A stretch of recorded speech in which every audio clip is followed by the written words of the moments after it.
แบ็กเพลงบินไปนิ้วเป็นยังไงบ้างจัดการเนาะจัดการก็มีทุกคนบอกว่าแซ่บ เออ สำหรับเราอ่ะมันก็จะมีความแซ่บเพราะว่าด้วยคาแรคเตอร์ของใจกันมันจะเป็นแบบว่าเด็กฟาร์มโฮสที่พี่พีแบบว่าเก็บมาเลี้ยงหรือว่าดูแลเหมือนเราเป็นที่ระบายของพี่พีเป็นทางขยะอะไรเงี้ยระบายอารมณ์แต่เรารู้สึกว่ามันก็มีมุมมองหลายมุมมองของใจกันที่เราเคยถามพี่ชอตว่าตัวละครพี่ชอตสร้างจากคาแรคเตอร์จริงๆในมนุษย์จริงแต่แค่แล้วคนแต่ละคนไม่ได้นำเสนอมาในบทบาทนี้เราก็มาโชว์ในซีรีส์ว่ะละคร รู้สึกไงบ้างว่ามุมกล้องมันค่อนข้างที่จะแบบว่า เวลาถ่ายอ่ะมันจะไล่เรียงมาจากสรีระเราพี่ซีเขินไหมเวลาดูที่ทีวีที่บ้านอย่างเงี้ยไม่ได้ดูตอนไม่ได้ดูก็คือเขินแล้วฮะตอนถ่าย เพราะว่ามันเป็นแบบนักแสดงรุ่นใหญ่ด้วยอ่ะใช่แต่พี่หนุ่ยถ่ายภาพสวยมากเพราะพี่หนุ่ยแบบกำกับอย่างดีมาก่อนเลย เขินพี่พีค รู้สึกไงบ้างเห็นตอนเห็น ที่เขาตัดมาเพราะว่าเขาจะไล่มาตั้งแต่หัวไหล่ยันใช่ไหม เขินแต่เรารู้สึกว่ามันก็เป็นมุมมองของในซีนนั้นที่เขาอยากว่านำเสนอว่าเพราะอะไรที่แบบต้องไล่มูดมาแบบนั้น มันกดดันกับพี่พีคเนาะเพราะพี่เขาจะต้องมาแบบ ตอน ว่า นั้น ถึงตัวเรา ตอนนั้นดีแล้วฮะเพราะว่ารู้จักพี่พีมาระยะหนึ่งแล้ว ทำไมอ่ะก่อนหน้านั้นมันคือ ถ้าตอนแรกๆก็อาจจะเขินหน่อยเพราะยังไม่ได้คุยกันมากพอแบบว่าผ่านคิวมาก็คุยกันมากปรึกษาเรื่องการแสดงหรืออะไรต่างๆ เขาเป็นคนยังไงบ้าง โอ้ยพีคน่ารักมากพี่พีคเป็นคนที่แบบว่าน่ารักมากอ่ะพีคกับซิดอ่ะซิดค่ะอะไรเงี้ยเขาเป็นแนวนั้นใช่ เราหลงเสียงของมันซิดขาดตลอดเวลาเพราะว่าเสียงเขาจะสูง ผ ต ม ลอด เจ เว อ ลา พี่พีคผมเป็นแฟนคลับที่เรื่องสายลับสามพันเล็กโอ้โหนานมาก10 ปีทั้ง4 ก็นานจริง เออ แซวครับ อย่างพี่ซีมีปัญหากับการเรื่องเข้าฉากเราต้องถอดเสื้อมาต้องคล้องแค่ไหนถึงจะ ไม่มีปัญหาเรื่องถอดเสื้อครับแต่ถ้าด้วยความเซลล์มากกว่าว่าช่วงนั้นเราไม่ได้คุมอาหารหรือไม่มีเวลาว่างเล่นออกกำลังกายอะไรเงี้ยเราก็รู้สึกไม่มั่นใจนะแต่ไม่ได้มีปัญหาว่าถอดเสื้อหรือไม่ถอดเราถอดได้หมดเลย แล้วมันจะมีเขาเรียกนะต้องมีความพร้อมต้องฟิตวิดพื้นก่อนไหมก่อนเข้าฉาก ช่วงแรกๆมีแต่ช่วงหลังไม่มี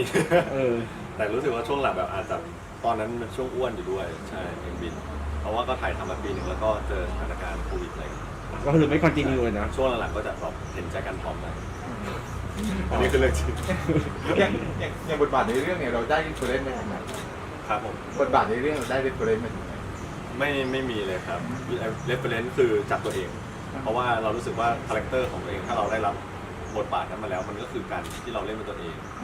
แบบว่าเราต้องไปรีเสิร์ชเองว่าเราจะเล่นยังไงนำเสนอคนดูยังไงแล้วให้เขาคาแรคเตอร์ที่เขาส่งมาว่าบทบาทนี้ต้องเป็นแบบนิสัยอย่างนี้เจอเหตุการณ์นี้ผ่านอะไรมาอะไรอย่างเงี้ย รู้สึกไงกับฟีดแบ็กที่เข้ามายิ้มมาจากซีรีส์กระโดดมาเป็นละคร รู้สึกดีใจมากสำหรับที่ได้มาเล่นละครแล้วก็เราเคยดูข่าวคดีอยู่แล้ว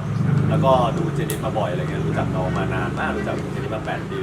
แล้วรู้สึกเหมือนได้เล่นเป็นเจนิสแต่เป็นในพาร์ทผู้ชาย ทำไม ใช่มันเป็นพาร์ทผู้ชายเหมือนเป็นแบบมือที่3อะไร อ๋อเป็นเจนนี่แต่นี่ก็เกิดมาเป็นเมียน้อยอย่างเดียวเลยนะ ได้แอบอ่านคิดแอบคอมเมนต์ที่เกิดจากแฟนคลับเราบ้างไหม อ่านมาบ้างเขาบอกว่าแซ่บมากแล้วก็ชอบตรงที่เขาบอกว่าก็เจอกัน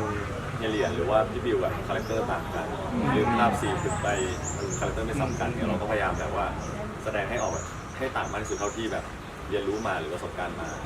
จริงๆพี่ซีกลัวมาจากการที่เราเป็นนักแสดงซีรีส์มาก่อนแล้วต้องมาเล่นละครจริงๆอ่ะ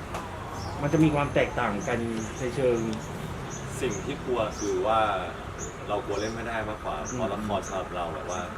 เรายากมากนะเรายากมากเราไม่เคยเล่นละครมาก่อนแล้วมันเป็นประสบการณ์แบบใหม่มาก แล้วก็เล่นกับดาราที่มี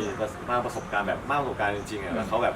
เขาเกิดมาเป็นเพื่อนนักแสดงจริงๆแบบนักแสดงจริงๆเรารู้สึกกดดันตอนนั้นมากกว่าในช่วงแรกแต่พอไปอยู่กองแบบได้คุยกับพี่โอวาพี่กอล์ฟพี่เป้อะไรเงี้ยบางทีเราได้แบบ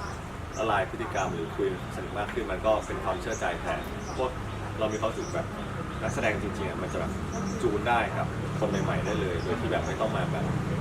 ละลายพฤติกรรม ชั่นการอะไรอย่างเงี้ย นี่คือติดใจแล้ว ติดใจแล้ว เราชอบดูแต่เรารู้สึกว่ามันสมมติบทซีรีส์อะ2-3ประมาณเขาเรียกว่าอะไรประมาณ ซีน ไม่เยอะซีนหนึ่งแต่ละครจะตีไปคูณ3คูณ4อะของแม่หลอกอะไรอย่างเงี้ยเยอะมากนี่ถามพี่จำได้ไงอะพี่เป้จำได้ไงพี่ถามพี่เลยพี่จำเก่งแต่ก็จำเก่งจริง ใช่ครับ เออ แล้วก็โอ้โหสุดมากเพราะเราอ่านเรื่องนี้คือถึงเราแบบไม่ได้มีเยอะขนาดนั้นแต่พี่หนุ่ยก็บอกว่าเอาอะเวลาเล่นเรื่องไหนเราก็ต้องอ่านให้หมดไม่ว่าตัวละครไหนผมอ่านแล้วคือมันมากพี่ชอตบอกว่าไม่อยากให้เปลี่ยนไดร็อกเลยเพราะว่าไดร็อกไฟนอลจากพี่ชอตเองทุกเรื่องเลยในคำพูดแล้วคืออ่านก็คือแบบภาพมาบทละครต่างกันจริงแบบดราม่ากันจริงมันก็สนุกดี ได้เราต้องไปตามที่เขาเขียนไว้เลยไหมหรือว่ามันจะเรา เปลี่ยนไม่ได้ มาก ไปตามที่เขาเขียนเลยฮะ แม่นั่งอยู่หน้ากอง ใช่ แม่นั่งอยู่หน้ามอนิเตอร์อ่ะอีกเรื่องหนึ่งออนแอร์พรุ่งนี้ใช่ไหม ใช่นี่เหี่ยวในพรุ่งนี้แล้ว เป็นไงบ้าง รู้ไหม มันเป็นความท้าทายอย่างหนึ่งเลยนะกับเรื่องนี้ ท้าทายไหม ท้าทายทุกอย่างนะ ท้าทายทุกอย่างไหมก็ท้าทายครับ สำหรับตัวซีเองไม่ถึงไม่ใช่สำหรับซีรีส์สำหรับตัวซีเองมันท้าทายทุกเรื่องที่ต้องพิสูจน์ ทุกเรื่องอยู่แล้ว แต่เรื่องนี้เราคาดหวังมาก เราตั้งใจมากแล้วก็แต่มันสบายใจอย่างหนึ่งเพราะว่าคนพี่ออฟเองก็เป็นผู้กำกับเอง หรือว่าคนที่ทำงาน เป็นที่เราเคยเจอแล้ว มันได้กลับมาทำงานกับค่ายตัวเองแล้วก็เป็นเพื่อนๆเราเนี่ยมันเลยสนุกกับเอนจอยในการเล่นมากๆแล้วเป็นคาแรคเตอร์ที่น่าเล่นแล้วมุมมองภาพโปรดักชั่นแล้วมันทำให้อยู่ๆคุณแบบ เราต้องตั้งใจเนี่ยตอนแรกก็กดดันตัวเอง แต่ตอนนี้ก็ผ่อนคลายมาบ้างแล้วเหลือคิว2 คิวก็จบแล้ว แต่คู่จิ้นเราก็แบบกระแสแรงมากเลยนะ น่ารักจริงๆผมบอกน้องเลยคือน้องเป็นคนนิสัยน่ารักอยู่แล้วอะด้วยภาษาหรือการวาจาหรือความสามารถน้อง ผมตกใจมากตอนงานพีมิทติ้งที่พี่ก้าบอกว่า คนนี้ใช้คำว่าอัจฉริยะอะไรเงี้ยพี่ก้าใช้คำนี้เลยเหรอปกติไม่เคยใช้กับใคร ใช่แล้วพี่ก้าเราก็นับถือเขาเป็น acting coach ไงซึ่งน้องเป็นคนหัวไวมากใช่เราอันนี้ไม่ได้อวยเลยอันนี้คือแบบสัมผัสได้ เพราะว่าก่อนที่เราจะถ่ายแบบรู้จักกันมาเกือบโอ้ยนานมากแล้ว8 เดือนเกือบปีแล้วตอนเนี้ยก่อนที่จะถ่ายจบ จริงๆตอนแรกน้องเขาหลงเราไปประมาณตอนนี้เราหลงน้องแล้วนะ ผมไม่เคยข้างรักนะหนูนะข้างรักผมอันนี้เรื่องจริง เพราะตอนแรกคือน้องเขา ผมชื่นชม เขินเรา ตอนแรกผมไม่เชื่อเลยแบบน้องพูดบ่อยมากตอนสัมภาษณ์แรกๆเนี่ย ใช่ใช่เขินเฮีย แต่ผมดูไปแบบหน้าน้องก็เขินจริง แล้วเพื่อนบอกว่านิวชอบเฮียจริงๆแน่ๆ หลายคนก็ชอบไม่เป็นไรก็ดีอะไร แล้วพอหลังๆพอเราไลฟ์สัมภาษณ์เราก็ทึ่งในความสามารถน้องที่น้องจะมีอะไรใหม่ๆมาให้เราเซอร์ไพรส์ทุกวัน โอ้โหซึ่งเป็นเรื่องแรกของน้องด้วยเราก็ช่วยตามสำหรับผมเราช่วยน้อยมากน้องเป็นคนน่าจะซึมซับกับบรรยากาศหรือสิ่งรอบข้างหรือเรียนรู้ได้ไวมากสำหรับตัวเรานะที่เรารู้จักน้องมา แล้วก็มีหลายซีนที่ทึ่งมาก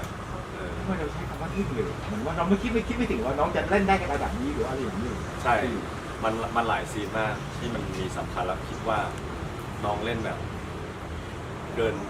นำเราไปหลายก้าวเหมือนกันนะสำหรับเราที่เราคิดอะไรอย่างเงี้ยมันโอ้ก็ขอบคุณมาก ด้วยความที่น้องเขาชอบเราเป็นคนเดิมหรือเปล่าเขาเลยแบบกล้าที่จะแบบ ชื่นชอบค่ะชื่นชอบดิ อันนี้ก็ฝากถามน้องนะครับว่าชอบเฮียจริงเปล่าแต่ผมว่าผมคุยทุกวันนี้ก็บอกว่าชอบเฮียรักเฮียนะ ใช่แต่ตอนนี้เฮียชอบน้องมากกว่าแล้วนะแต่ตอนแรกน้องก็ข้างเฮียแต่ตอนนี้เฮี ตอย นแรกก็ยอมรับว่าอาจจะน้อยกว่าตอนนี้ก็น่าจะสูสีฮะ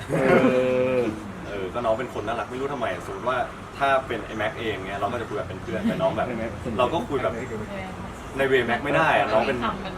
ผู้ชายหนุ่มนิ่มอะ เข้าใจ ตุ้มนิ่มอะอะไรเงี้ย ไปเยลลี่ เยลลี่บด เยลลี่บด เยลลี่บด มองว่ามีเรือเยลลี่นัดอยู่ด้วยมาแบบไหน ดูสิมีรถอย่างเรารู้สึกไงบ้างพอทีเซอร์มันออกมาแถลงข่าวมาคนเริ่มเปิดใจคู่เรามากขึ้นแล้วพร้อมที่จะรู้สึกว่า จะลงเรือแบบ ร้องไห้เลยฮะ พี่ซีรู้สึกว่าสิ่งที่กว่าจะผ่านดราม่าตรงนั้นมากกว่าที่จะซีรีส์ออกมา สำหรับเราไม่ได้เจอดราม่าขนาดในเรื่องนี้ เรารู้สึกว่ามันภูมิใจอ่ะคือเราตั้งใจมากๆแล้วเราเห็นการเดินทางของตัวน้องเองมากกว่าเราด้วยซ้ำอ่ะเราเห็นทุกอย่างในการพัฒนาของตัวน้องเองหรือว่าสิ่งแวดล้อมรอบข้างที่ผ่านมาด้วยการออกกองหรือเจออะไรน้องไม่เคยบ่นสักคำว่าทั้งที่เรียนด้วยสอบไปด้วยเอาการสอบมาแบบตอนถ่ายด้วยนี่ถามนิวทำได้ไงอ่ะโอ้เราเป็นเราโฟกัสไม่ได้ไงเวลาเราทำงานเราโฟกัสเรื่องงานจริงๆต้องโฟกัสด้วยสอบด้วยอะไรอย่างเงี้ยทุกคนก็เพื่อนหนุ่มช่วยลงตารางเรียนให้หน่อยกำหนดเวลาให้หน่อยแล้วรอน้องอะไรทุกคนก็รอทุกอย่างเป็นอะไรที่แบบว่าน่ารักมากๆ ในพี่ซีฝากแล้วมีทั้งหมดกี่ EP อ่ะ 12ครับ อ่ะฝากดูยังไงอะไรยังไง อาจจะมีตอนพิเศษ ไม่ลง เรา อี พิ ก เศ แล้ว ษ อ่ะ ด้วย ต้องดูกระแสก่อน เออ แต่คิดว่ามีครับถึงไม่มีกระแสผมก็อยากให้มี อืมอ่ะ บอกพี่ออฟเลยค แต่ รับ แต่ต้อง พี่เอาพี่เงินพี่เอาทำได้ บางทีก็โชคดีนะเล่นทั้งหนังละครเล่นทั้งซีรีส์วายในแล้วก็ออนในเวลาใกล้เคียงกันด้วย น่าจะสถานการณ์โควิดด้วย ช่วงนั้นช่วงพฤศจิกาธันวาโอ้โหหนักมาก3เรื่องช่วงนั้นเป็นช่วงที่ประสบการณ์ใหม่เหมือนกันนะเพราะว่าเราจูนคาแรคเตอร์ก็ต้องปรับจูนกันไปกันมาแต่ไม่น่าจะมีแค่เราหรอกนะคนอื่นก็น่าจะโดนกันแล้วก็สู้ๆ อ่ะ ใช่ โอเคครับ ครับผมก็ฝากนิ่งเฮียด้วยนะครับผมนิ่งเฮียก็หาว่าซื่อนะครับผมนะครับออนที่เวิร์กพอยต์นะครับ4:30นะครับผมแล้วก็ย้อนหลังมันดีเวิร์กนะครับ5:30นะครับต้องฝากด้วยนักแสดงทุกคนตั้งใจมากแล้วก็เราอยากเขาเรียกว่าอะไรอยากยกระดับการแสดงกับโปรดักชันให้นำเสนอทางภาพหรือว่ามุมมองการแสดงให้มากขึ้น